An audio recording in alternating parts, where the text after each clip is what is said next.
with a quick little story time. So before I get into the actual part where I fainted, I'm gonna give you guys a quick backdrop. So basically, I went to school in California for a school year. It was in Central California. It was in a small town. So first of all, I didn't know it was going to be a small town until I got there, because when I was on the phone with the administration signing up for school, they were telling me like, oh, this is such a beautiful school. We have this, we have that, mountains, just sending me cute pictures. Y'all, I get there and it looks like a scene from the movie Holes. I'm tired of this, Grandpa. That's too damn bad! You keep digging! Well, excuse me. It was just super small. Oh my God, nothing to see. It was like I didn't move from Illinois away from my family to be living in a whole scene. So that automatically, I was sad about that. Literally the moment I got out of my cab. So then I get to the dorms and okay, so first of all, the campus was small, the dorms was weird. Like the guys' dorm was separate from the females' dorm, which is fine, but I've been to multiple universities and like that was just like the first time I ever experienced that. And then like the school was strict as hell as well too. Like I didn't like that. It was just a weird small campus. And so the girls there was just as weird as the campus in the town. I did not, like, that was the only school I ever went to where I didn't hit it off with, like, nobody in the dorms. Like, well, I guess one girl I did. She was cool. Yeah, she was cool. Shout out to UT. But, yeah, so I get to the dorms. I'm not messing with none of the girls. And, like, I'm not one of those females who be like, oh, this person is hating on me, all this other stuff. But when it happens, I call it. And they was hating. The bum bitches be hating, but, it's expected. In fact, I had a whole insider inside the building tell me how they would hate on me.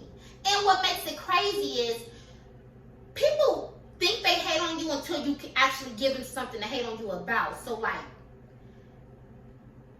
if you encounter haters, don't let them suck your energy dry. In fact, go crazy and give them something to look at, talk about, and think about when they lay their head on their nasty pillow at night.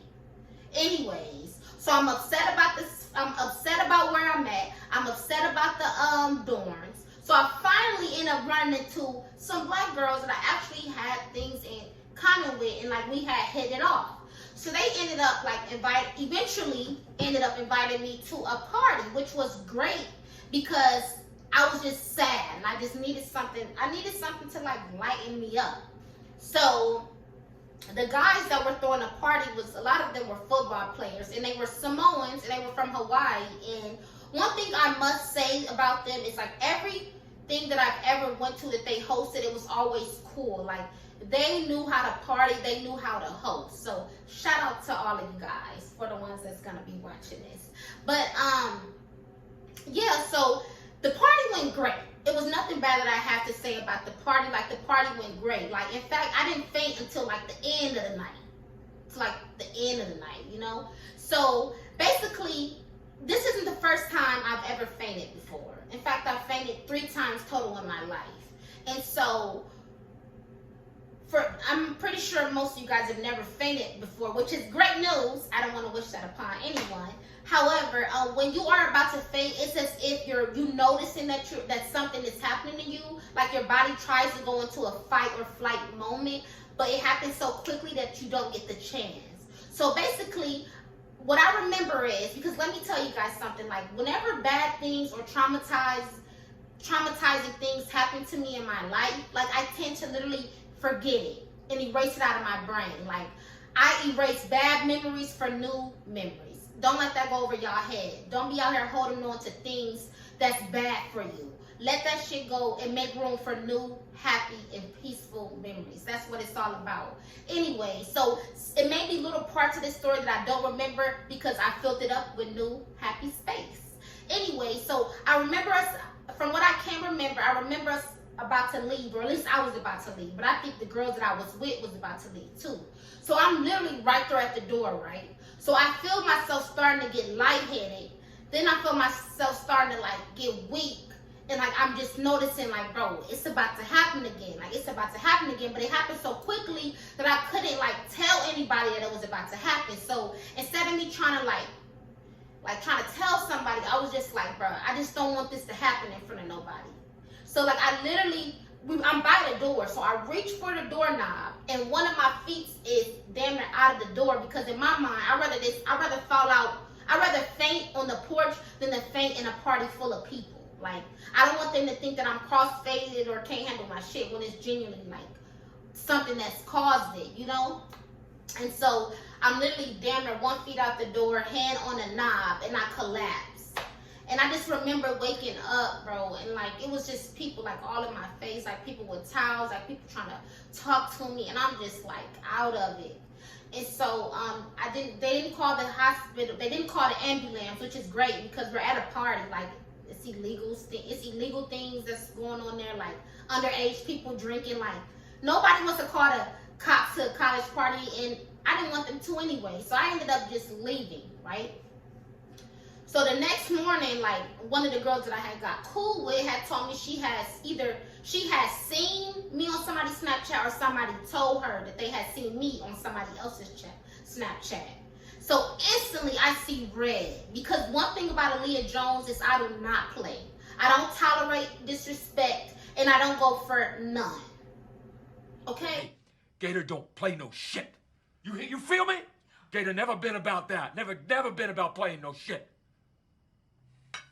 So the moment I hear about that, I'm trying to find him, period. Now, I do not remember whether I found him that same day or like the next day. But all I do remember is, until I found him, I was looking, baby. I was gonna find him. So anyways, I had finally ended up finding him. Now, it was either in the guys' dorms or in the lunchroom. Because I was so stuck on finding him, because it was like, what type of sick person, like, record somebody that just fainted? Like, yeah, we are drunk and we do crazy things when we drunk, but I would never pick up a phone and record somebody that just fainted. That's weird to me. So I needed answers, and I also needed him to take that out of his phone. Those were the two things that was going to happen. Now, when I finally got to him, like, he was super respectful, like, listened to everything I had to say. Like, it wasn't a bad altercation at all, which was great.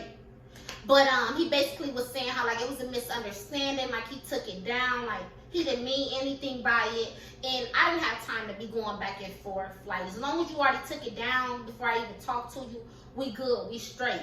Now, I never heard about anybody else having me in a phone, and it was a small campus, so I feel like if somebody else had done that, I would have heard about it. So that was good. And if somebody else did record it, then good for them. I never found out, because I would have hunted you down too,